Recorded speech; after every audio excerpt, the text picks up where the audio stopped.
Dale Cisneros, candidate for District 2 Supervisor, thank you so much for joining us in studio today. Thank you for having me. Alrighty, well, let's just start by introducing yourself to our viewers, to Kern County. Who are you? Where do you live, and what's your background, Dale? Okay, good morning. My name is Dale Cisneros, and I live in Tehachapi with my beautiful wife, Lori, who's here in the studio this morning, and we have 2 grown adult children. And I am a realtor and a farmer, a businessman, and entrepreneur. And as I operate right now as a realtor, and I am enjoying that. And one thing I forgot to mention is that I am not a politician. I've gotten into this race because I felt called.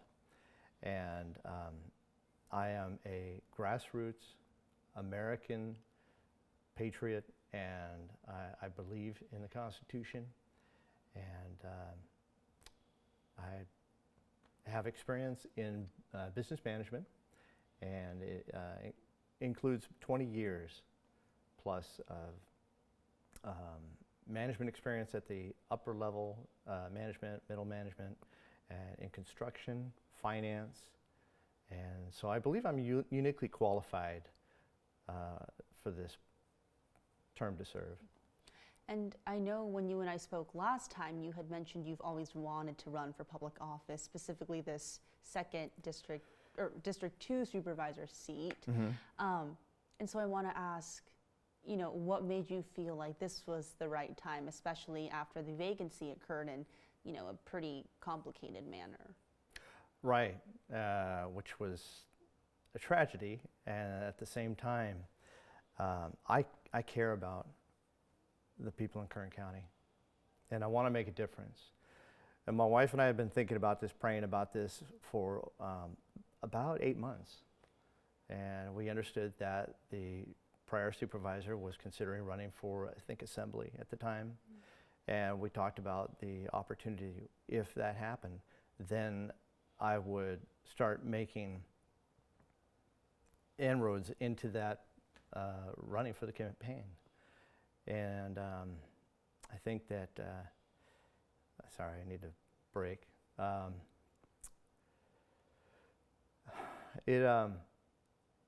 So during that period of time,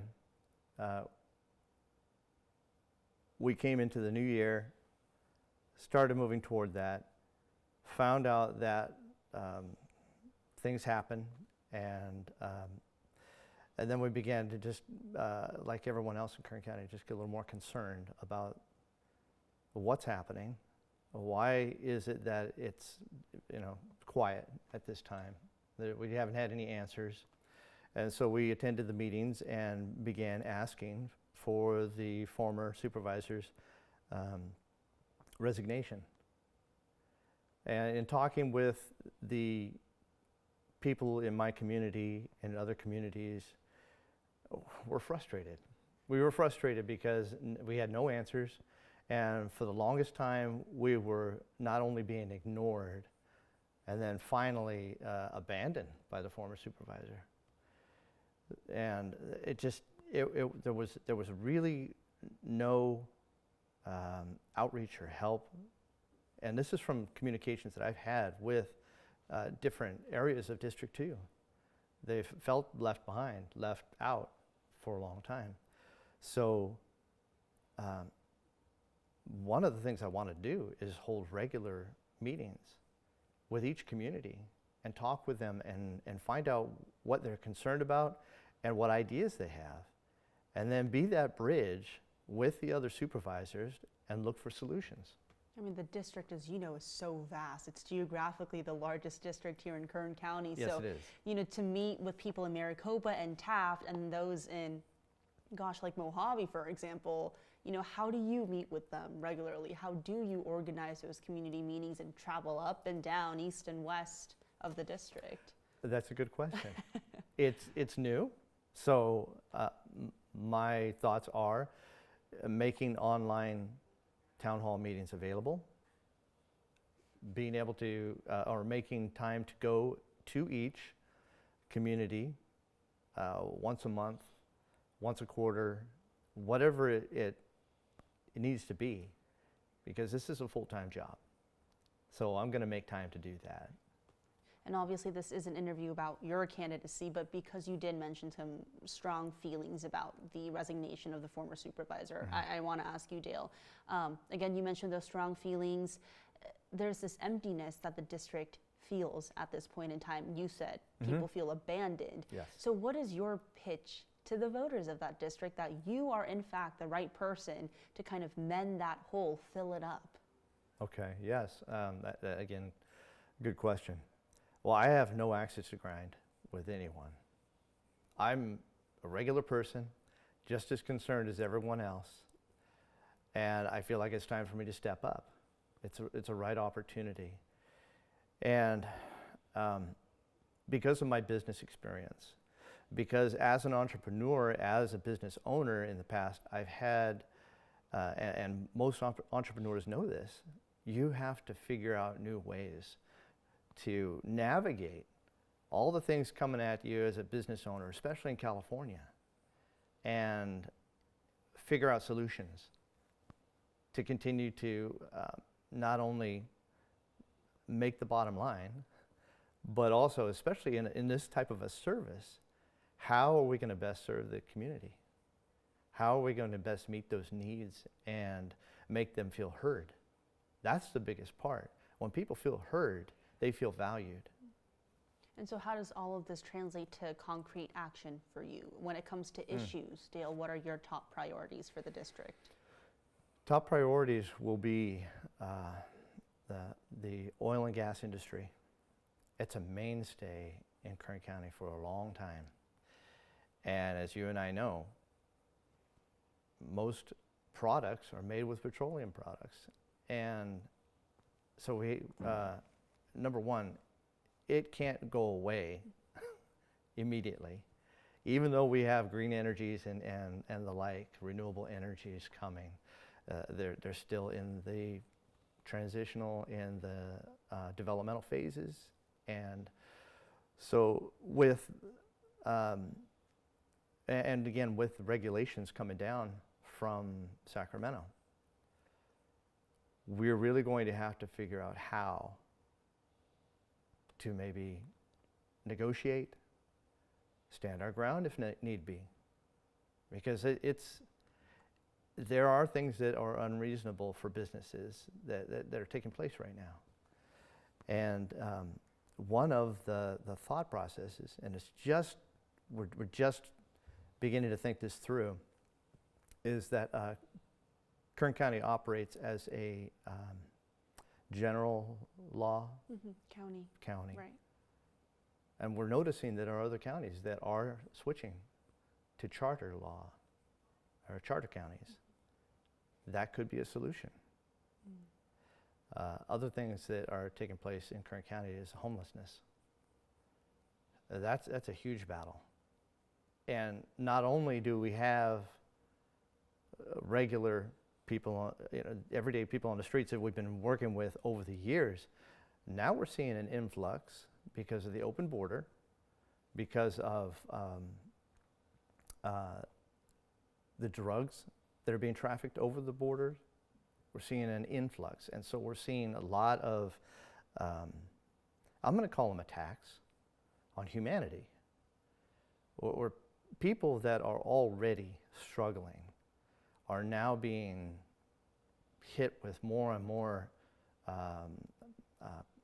personal trials in the way of trying to deal with where they are in life and what and having no hope.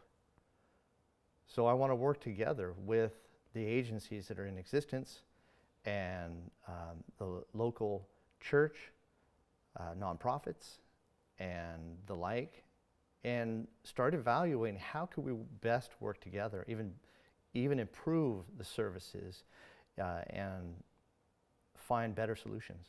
Expand on those local services a bit more for me, Dale, because obviously the open border, it's talked about at a federal level as well. And here in Kern County, especially as a county supervisor, there's only so much you might be able to do when it comes to tackling the border directly, when it comes to tackling the drug Right. trafficking. So again, just expand on those local potential answers for us a bit more. Definitely, and you're right. It is a federal level, at a federal level, and what we can do at a local level to best mitigate those things is to work with the agencies that are already operating, like mental health, like resources like the homeless centers. And with that, pairing and partnering with churches, nonprofits that are reaching out in their own way and finding out how we can best work together. And it could be figuring out how we can better fund those other nonprofits, those other churches that are working with the individuals. So it's a big discussion, but I'm willing to have that because it is necessary for us to come with new ideas right now. And as for oil and gas, you mentioned that it's not going anywhere, Right. and that when it comes to Sacramento and state regulations, you're willing to negotiate, you're also willing to kind of stand your ground. Right. When it comes to that transition to clean, renewable energy that the state is really pushing for, though, where do you stand on that? The way it is now, do you feel like it's a just transition? And I've heard that language a lot. I've read a lot of articles on with this transition. It's difficult to say because carbon capture is being proposed as the newest and latest and greatest. As of yet, there's no real answers as to what the returns could be. The proposed returns are up to 3/4 of what they were earning in revenues for petroleum products, natural gas and crude. But it's inconclusive. So it's going to be a struggle, but it's a conversation worth having. We definitely need to sit and discuss what is real and valuable and worth, and trying to figure out where do we stand and what do we need to negotiate with the state and where do we need to push back. And you also mentioned a potential transition from being a general law county, which we are now, to becoming a charter county. So does that mean that you're for more local kind of government? I guess local governing, I should say, and less, I guess, not overstepping, but just more authority to our local government with local charters, local rules. Is that what you are implying that you would? Yes, now, yeah, as the supervisors operate as a lesser magistrate, and we have certain abilities and certain limitations. I do believe that local control as a charter would better serve the people as opposed to general, because we're looking for opportunities to meet the needs of our people. Our people are important to us. Each county, their people are important to them, but the only way that we can grow and become a tighter community is to look to helping our people in that way. And I know at the recent Mojave Candidate Forum, you also mentioned that economic development and water are top issues for you. Can you expand more on those points and your visions for the district? As far as economic development, that's a big subject. Water, so I grew up in a water family. My father was the district for the Kern County Water Agency for many years. And so I really had a little more insight than most watching some of the projects being developed over the years. Again, with the state's regulations, controls on farmers, on the availability of water for farmers, this is an uphill battle. It's, again, worth having that conversation because farmers here need the water. We are one of the largest producers in the world, and it's important to continue that. And if there's discussions we can have in reducing regulations, working with the state, trying to figure out how to mitigate water usage in a better way, I think that's a conversation worth having. And on economic development, quickly going back to it, it's an expansive topic, like you said, but specifically, I'm just curious, when you say we need economic development, what does that mean the district is lacking right now? Is it room to grow? Is it jobs? I mean, are certain industries struggling? Well, specifically with the shutdown the oil and gas fields in more and more ways, we're seeing Chevron leave. We're losing jobs that are ancillary companies for support services for the oil fields. And I am big time in favor of small business. I think that we can discover ways to help reduce barriers to entry for small business, because that is what really makes economies thrive. That is what is the essence of our country and every local economy. And to kind of sum up all these issues and then the district as well, again, just being such a large area, right? A large mass of land here in Kern County.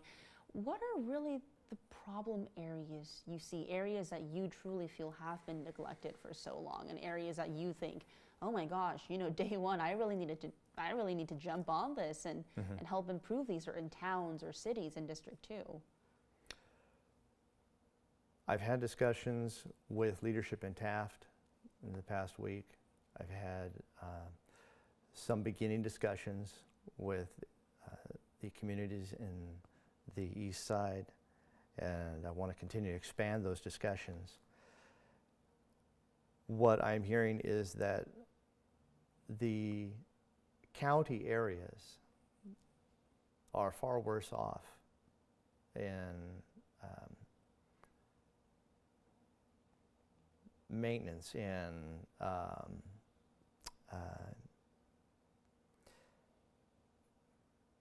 trying to think of the terminology.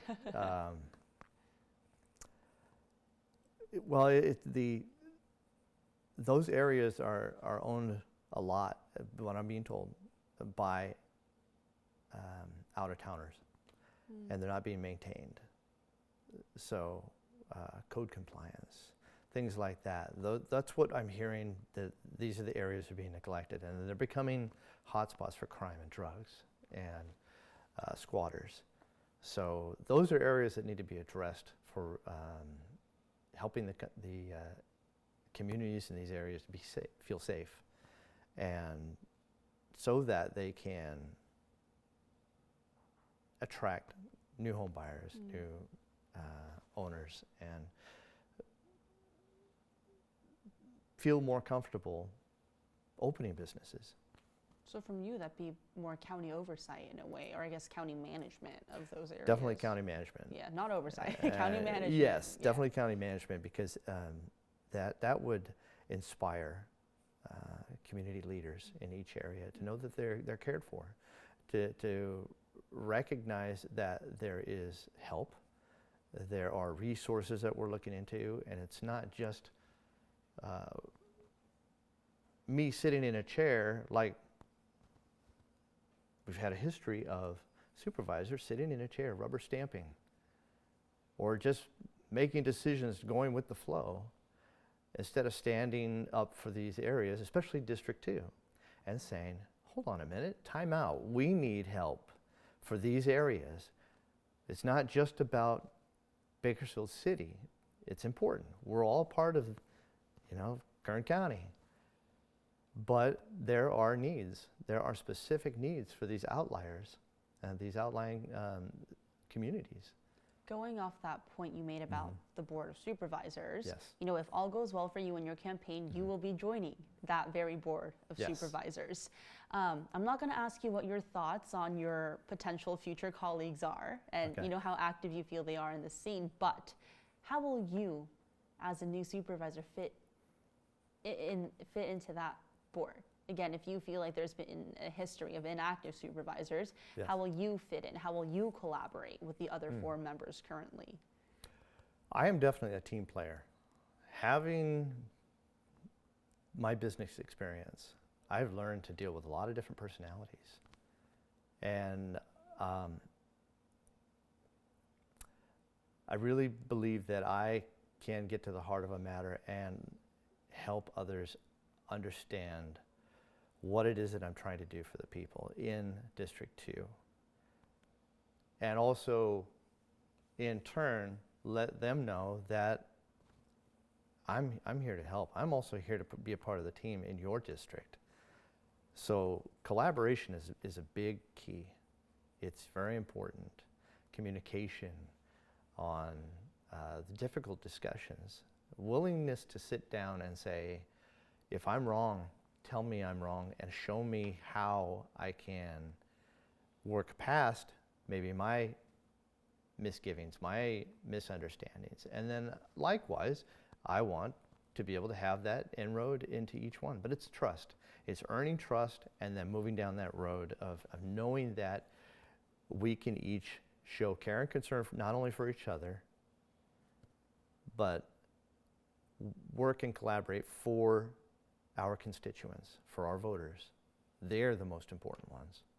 That's why I'm a grassroots candidate. You know, I am about the people. And Dale, you and I both know, it's a bit of inside baseball, but you and I both know the Board of Supervisors, it's a nonpartisan office. Yes. But technically, there is partisanship involved. Yes. The current board makeup right now is 3 Republicans and then the lone Democrat, Supervisor Leticia Perez. Supervisor Scrivener was also a Republican. He was considered the most conservative supervisor on the board. District 2 is also considered one of the most conservative districts in the county. And so I want to ask how you fit into that whole picture. You know, what type of supervisor do you think you will be when it comes to kind of political leanings and also what you make of the makeup of the board? Well, as a conservative, yes, I have my personal beliefs, but these are my guiding principles.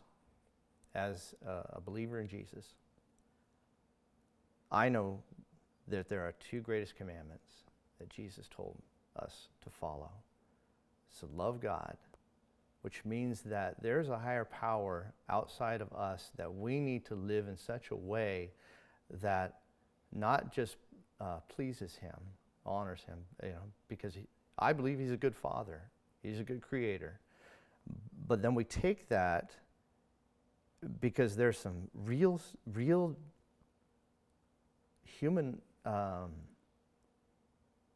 want to say human honoring, but it's a culture of honor that I bring by loving others, which is the 2nd commandment. And when I show love to others in the way that I understand that God is love, I need to show that to others, because if I care about myself, I've got to care about them too, just as I care about myself.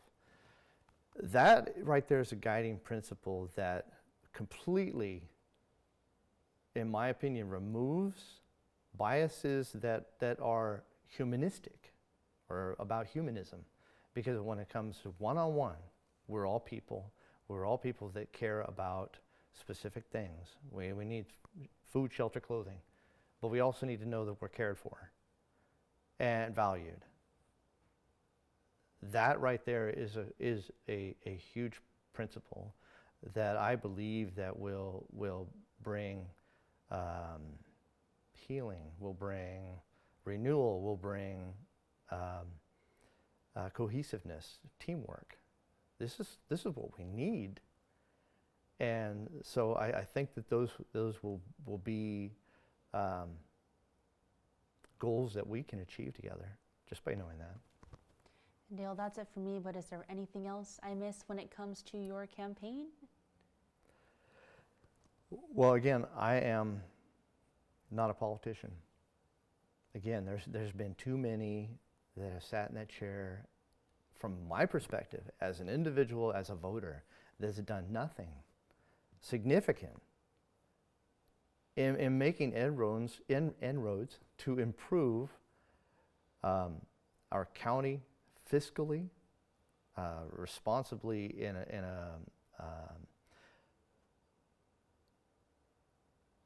in bringing people together, but also moving forward and getting things done. I know I can do that as a business person, and I know I can do that as an individual, doing my part as a team member. So that's what I want to say. And you have an upcoming rally. What's that all about?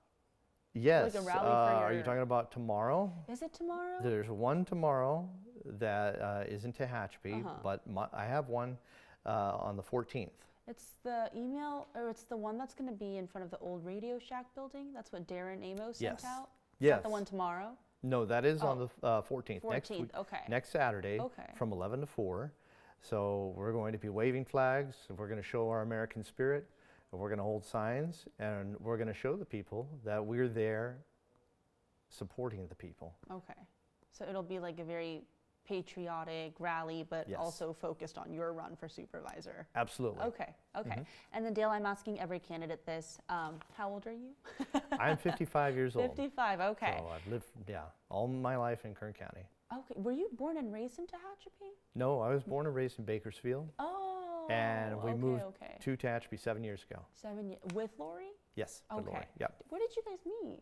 Oh, yes. At Bakersfield College. Oh my goodness. Yeah, we did. College sweethearts. Yeah. Wow. Wow. Okay. Oh, okay. yeah. Okay. Well, that's it for me. Dale, thank you so much again for joining us here, and good luck on your campaign. Great. Thank you so much for having me. Thank you.